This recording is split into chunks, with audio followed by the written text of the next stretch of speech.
E aí, meu segundo ano, bom dia pra vocês. Bom dia, meus queridos. Bom dia pra vocês. Olha só, a aula de hoje é um pouco forte, o assunto, muito forte, muito importante, que se chama ciclo biogeoquímicos. Eu acho que esse é o assunto mais fácil que vocês vão ver comigo esse ano, tá?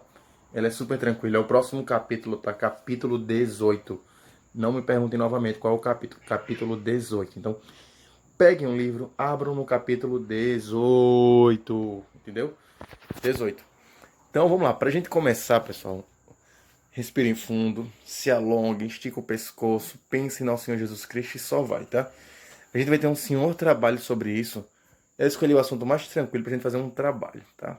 E vai ser esse ciclo biogeoquímicos. A gente vai estudar 5 ciclos. Então estudem com muita atenção. No final, vocês vão fazer os exercícios do módulo de vocês vão mandar para mim. Esse exercício é super tranquilo também, não requer muito, não tem cálculo nenhum, basicamente. É tudo muito intuitivo, muito teórico. Então fiquem calmos, respirem fundo. Qualquer dúvida, manda um sinal de fogo para mim, tá, meus queridos? E lembra, sentimento de vocês nenhum. Eu amo vocês, vocês nem tchu. Lembra a gente no começo? Lembra? Pô, Antônio, eu lembro. Reginalva, e aí?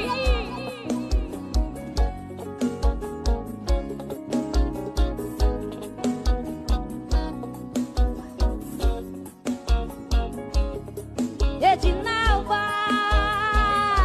a culpa é toda sua.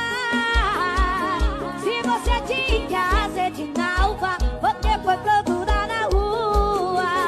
E aí, meus queridos, bom dia. Olha só, a aula de hoje é sobre ciclo biogeoquímico. Vocês já ouviram falar disso? Com certeza já ouviram falar em biologia, em geografia, em química. Vocês vão ouvir falar agora, ou já ouviram falar também, né? Vale ressaltar que ciclo biogeoquímico está lá no primeiro, no segundo e no terceiro ano, tá? Por que esse ciclo é tão importante, professor? Porque é a partir dele que você entende que aquele mesmo princípio de Lavoisier, que na natureza nada se perde, tudo se transforma. Aqui é a mesma ideia. A gente vai lá desde o ciclo da água ao ciclo do fósforo e começa a observar que nada vai se perder nesse meio do processo. Vai da água que você toma até o xixi que você excreta, beleza? Então vamos lá. O nosso primeiro ciclo, galera, que a gente começa a discutir é o ciclo da água. Ciclo da água. Como é que funciona o ciclo da água, professor? Imagina que aqui é um campo bem bonito, tá. Tem uma árvore aqui bem bonita, tá. E perto dessa árvore tem um riacho. E o riacho eu vou fazer de preto, porque eu sou desses. Imagina que aqui é um riachozinho, tá? Por favor, usem a mentalidade, que isso aqui é água. Beleza? Imagina que tem um dia de sol muito forte aqui, ó. Sol. Tchá. O que vai acontecer? O sol vai fazer com que essa água faça o quê? Evapore. Então eu vou começar a ter H2O gasoso, né? Isso ele está evaporando. À medida que ele vai evaporando, ele vai para onde? Para as nuvens, né? Isso vai evaporando e vai para as nuvens. Quando chega nas nuvens, quando as nuvens ficam muito carregadas, essa água começa a voltar. Como é que ela volta? Em forma de chuva, forma líquida. Então desce o H2O líquido, tá certo?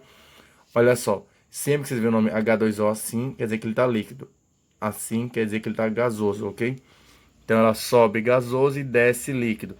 Esse procedimento é chamado de ciclo da água. Para você ter ideia, imagina aqui que. Deixa eu ver aqui alguém. O Rodrigo. Rodrigo, terceiro ano. Rodrigo, terceiro ano, cara muito desenrolado, resolveu fazer pipi aqui, ó. Porque ele é desse, ele fez pipi bem aqui. Aí ele fez o xixizinho dele aqui. Então na água tem o xixizinho do Rodrigo. Aí o calor muito forte faz o quê? Com o xixizinho do Rodrigo. Que ele suba. Chega aqui na nuvem, o que ele faz? Ele se condensa e desce, volta. Deu certo? Então, ó, todo esse aqui é o ciclo da água, o ciclo básico da água, tá? Pra vocês entenderem com essa figurinha muito mal feita o que é o ciclo da água. Beleza? Vale ressaltar que o ciclo da água é o mais abundante dos seres vivos. Que tanto faz o riachozinho, tanto faz a árvore lá vai começar a suar, vai começar a gerar gotículas de água, essa gotícula de água transforma em gás, vai para nuvem, vem a gente o suor, que se transforma em gás, que vai para nuvem, enfim, sucessivamente. Nosso xixi, se a gente mijar no chão e por muito tempo, ele vai evaporar, e toda a parte aquosa, a parte H2O vai evaporar, assim como amônia e outras bagaceiras, mas enfim, A água, que é o principal, vai evaporar, vai se condensar nas nuvens e depois vai descer de novo. Então, professor, a chuva é de xixi? Também, pessoal, também tem xixi na chuva, tá? Ok? Então vamos lá. O ciclo da água, como eu falei, é o ciclo mais abundante. Ele pode estar na forma sólida, líquida ou gasosa. Qual é a forma sólida, professor?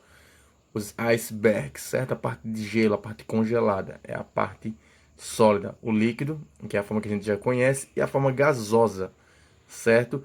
Por isso, quando a gente está estudando lá o estudo dos gases, a gente fala que gás, a diferença de gás e vapor, que o vapor é o vapor de água, o gás é o gás água, ok? E sua forma estrutural da água é sempre H2O.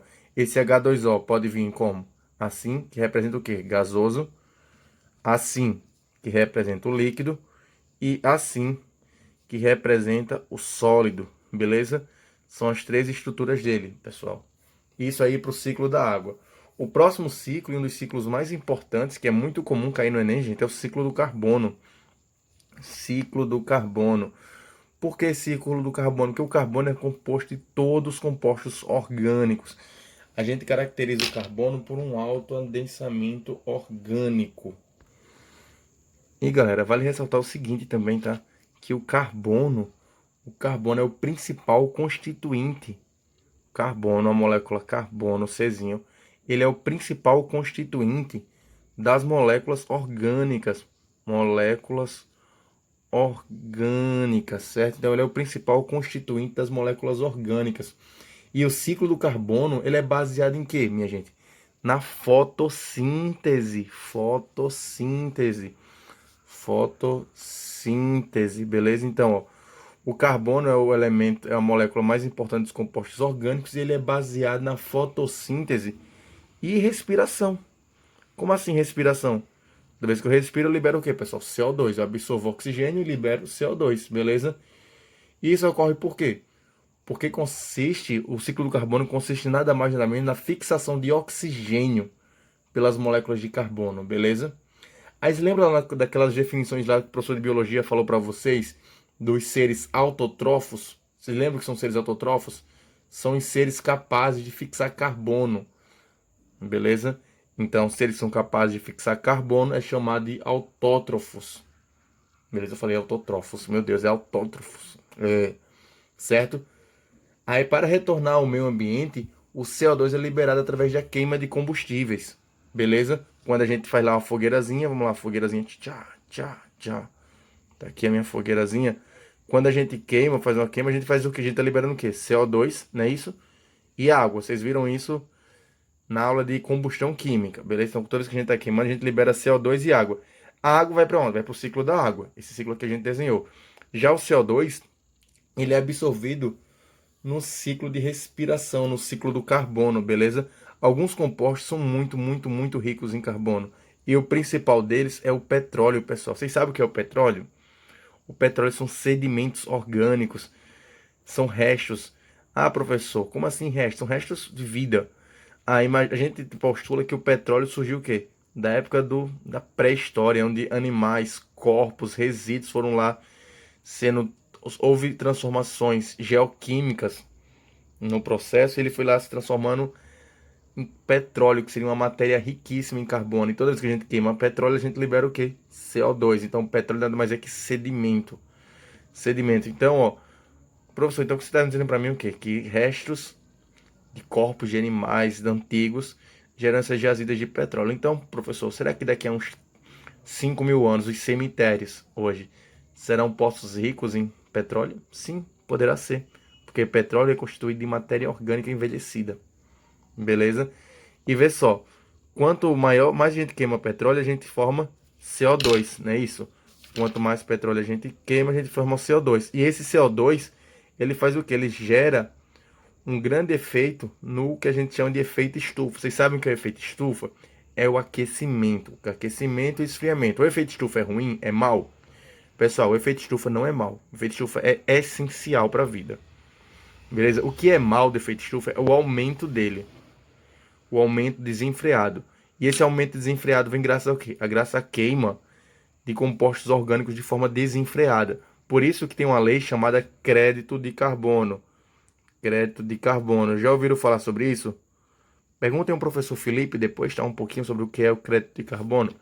Mas só para vocês entenderem é o seguinte, empresas que fazem muita queima de combustível, elas são obrigadas a pagar para balancear essa queima. O que elas fazem para pagar isso? Elas plantam árvores, certo? Elas plantam uma certa quantidade de árvores para fazer um equilíbrio no ecossistema. Então essa quantidade de árvores que elas plantam meio que contrapõe a quantidade de queima que eles fazem, beleza? É um pelo outro, tá entendendo?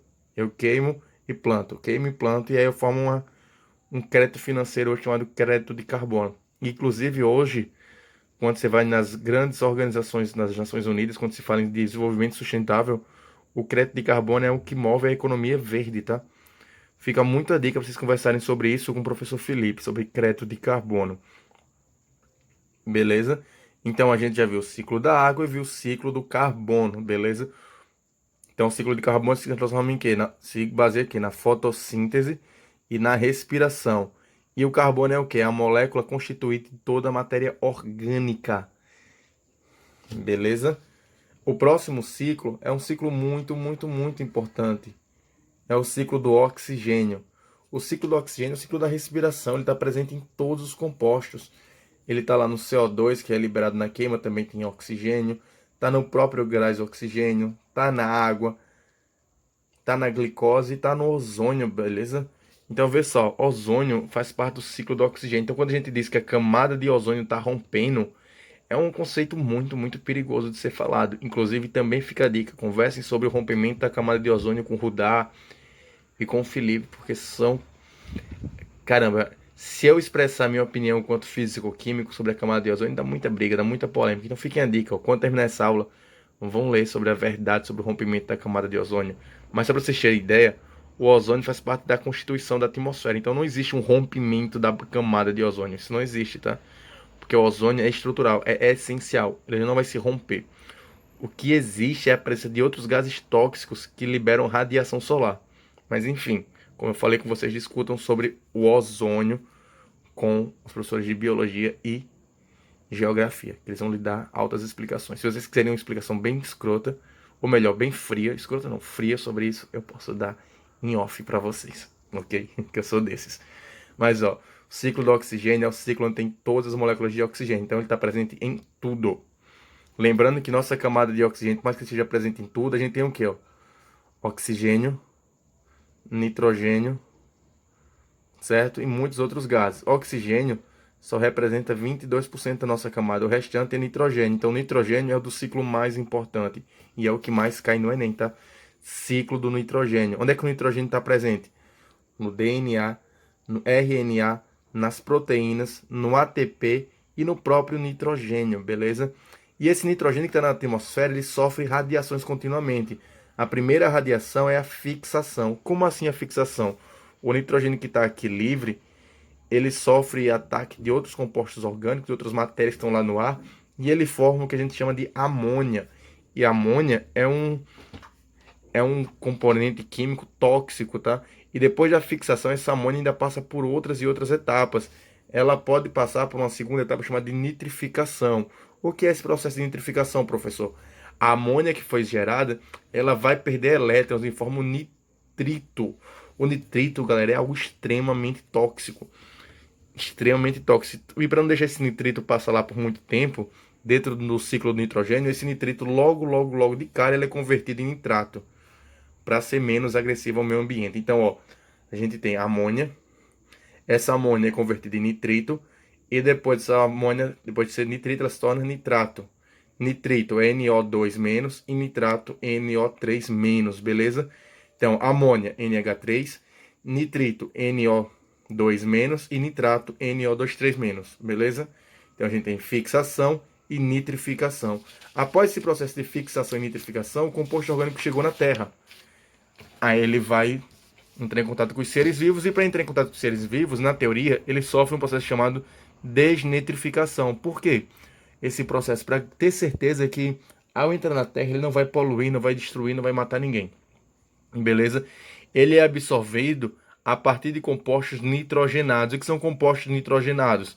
São compostos que têm a presença de carbono e nitrogênio. São compostos nitrogenados. Vocês viram isso, não é mesmo? quando a gente está misturando com química orgânica, as amonas, as amidas, as aminas, beleza? E esses compostos nitrogenados absorvem toda a parte poluente e libera quem? Nitrogênio. E esse nitrogênio volta para onde? Para a atmosfera, beleza?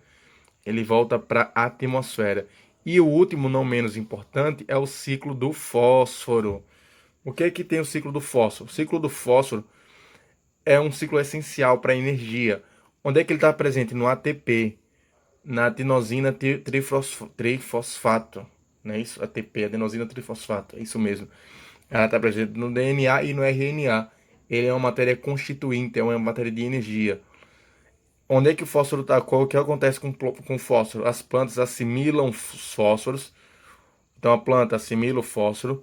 Os animais comem as plantas e depois eles secretam em forma de urina. E essa urina volta para a atmosfera através da evaporação, beleza? Então, ó, ele está presente no ATP, no DNA e no RNA.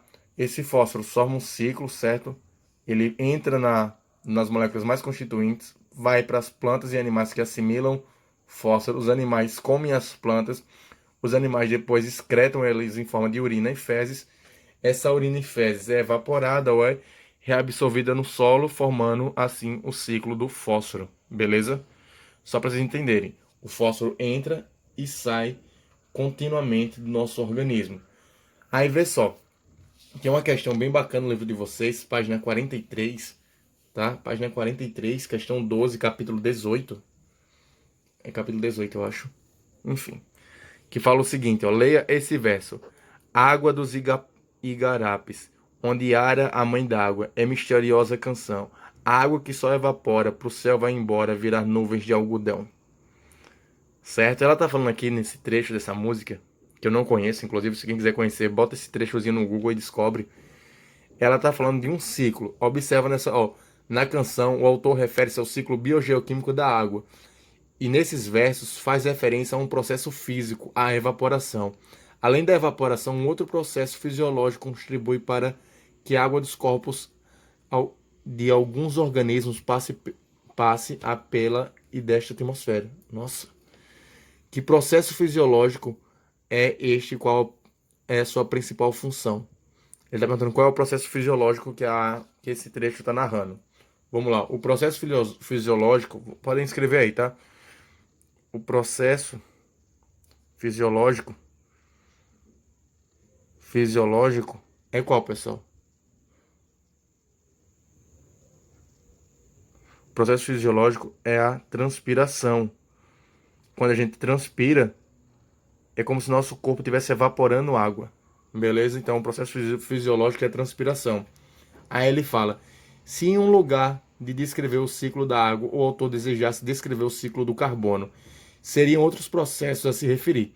Cite um processo fisiológico que permite que o carbono da atmosfera seja incorporado a moléculas dos organismos em processos fisiológicos. Vamos lá. Ó. Qual é o processo? Olha só, no primeiro processo aqui é transpiração. Transpiração se torna suor e evapora para água. Qual seria o processo que eu absorvo CO2? Alguém sabe?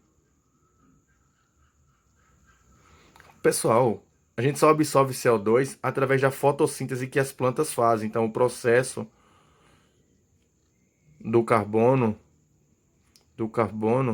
seria a fotossíntese, beleza? Fotossíntese, galera. A gente absorve carbono pela fotossíntese.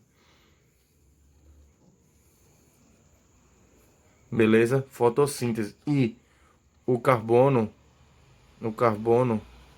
volta à atmosfera, ele volta à atmosfera pelo mecanismo